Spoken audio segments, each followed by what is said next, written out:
मैं हूं Ajay Dubey. Preview studio में आपका स्वागत है। आज हमारे साथ में विधानसभा के दक्षिण विधानसभा के प्रवीण पाठक जी मौजूद है और आज हम उनसे जानकारी लेंगे कि विधानसभा में क्या क्या आप रणनीति बना रहे हैं। सर, क्या क्या रणनीति बना रहे हैं सर विधानसभा? देखिए, ये जो चुनाव है ये दक्षिण विधानसभा का परिवार का बेटा चुनाव लड़ रहा है और ये चुनाव दक्षिण विधानसभा के परिजनों का चुनाव है। इसमें ना कोई रणनीति की आवश्यकता है, ना किसी प्रकार के षड्यंत्र की आवश्यकता है। ग्वालियर दक्षिण के परिजन ये अच्छे से जानते हैं कि संकट के समय में परिवार का कौन सा बेटा उनके साथ खड़ा रहा और अब इस विधानसभा में जब बेटा है तो मुझे नहीं लगता किसी नेता की आवश्यकता है। सर, जैसा कि बताते हैं कि पिछले बार नारायण सिंह कुशवाहा आपके बीच में आए, फिर इस बार फिर नारायण सिंह कुशवाहा जी आ चुके हैं दोबारा, तो क्या लग रहा है? पिछले बार अंतर आपका 121 के लगभग था, अब कितना पार हो सकता है लगभग? देखिए, चुनाव में अंतर मेरे लिए बहुत मायने नहीं रखता है। मेरे लिए मायने ये रखता है कि ग्वालियर दक्षिण विधानसभा के परिजनों का वो लोग कितना प्रतिशत मुझसे संतुष्ट हैं। ग्वालियर की दक्षिण विधानसभा आपको एक दक्षिण का बेटा मानती है, एक तो कितने उम्मीदों से आप उनके बेटे के रूप पर आप उतरोगे? देखिए, जो एक बेटे की जिम्मेदारी अपने परिवार के प्रति होती है, वही जिम्मेदारी मेरी ग्वालियर दक्षिण विधानसभा के प्रति है। और ये सिर्फ कहने की बात नहीं है।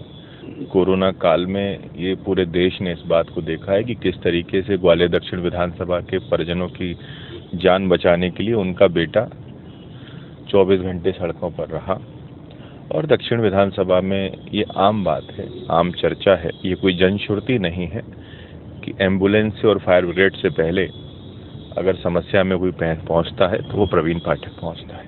सर, जैसे कि बताते हैं कि अभी एक वीडियो वायरल अभी हुआ था नारायण सिंह कुशवाहा जी का कि कोरोना के समय पर आपने जो वैक्सीन वाला मामला जो अभी आया है, तो क्या कहना चाहेंगे उसमें? वैक्सीन जैसे आपने कोरोना में बहुत मेहनत करी है ना, तो वैक्सीन क्या है प्रवीण पाठक जी लेके आए थे, वो नारायण सिंह कुशवाहा ने जो बताया है, तो उसके लिए आप क्या कहना?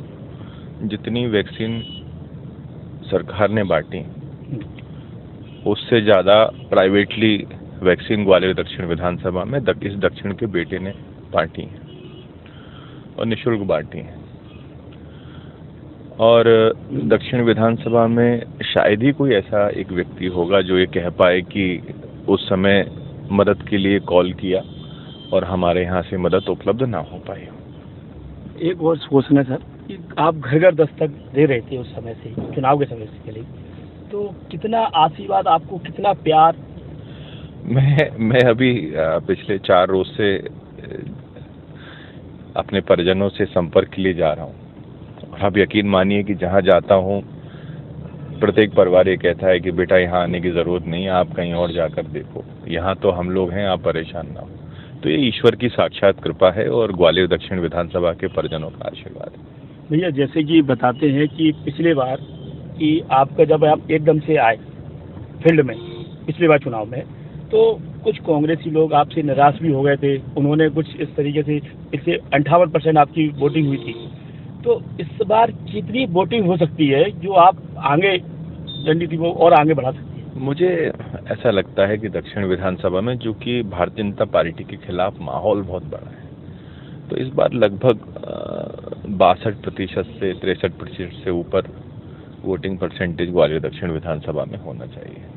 दूसरा भैया, कि अभी भी आपको ऐसा लग रहा है कि पिछले पार्षद चुनाव में आपके थोड़े से कुछ लोग नाराज हो गए थे आपसे, तो आपको क्या लगता है कि उन लोगों को आपने शामिल कर लिया या वो लोग आपके कुछ खतरे की घंटियां बन सकती हैं क्या? देखिए, जब परिवार बड़ा होता है तो कई बार मतभेद होते हैं, पर मनभेद नहीं है। सब लोग पूरी ताकत से, पूरी ऊर्जा से कांग्रेस पार्टी का कार्य करेंगे। मुझे उन पर पूरा विश्वास है। भैया, कितनी सीटें आ सकती हैं लगभग? मैं चूंकि ज्योतिषी नहीं हूँ तो एग्जैक्ट सीटें तो नहीं बता सकता, पर हाँ एक बात जरूर बता सकता हूँ कि जितनी भी आए कम से कम 150 के पार होंगे। 150? बिल्कुल। तो और क्या रणनीति है?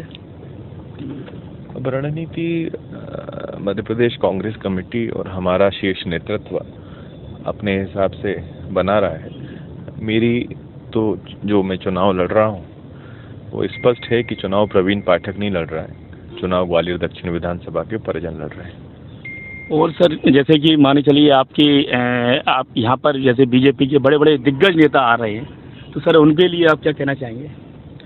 उन सबका स्वागत है, वंदन है, अभिनंदन है ग्वालियर की इस तपोभूमि पर। ये थे हमारे प्रवीण पाठक जी, आपने सुना इनको, और ज़रूर 100% कि इन्होंने बताया कि 150 सीटें लगभग आ सकती है।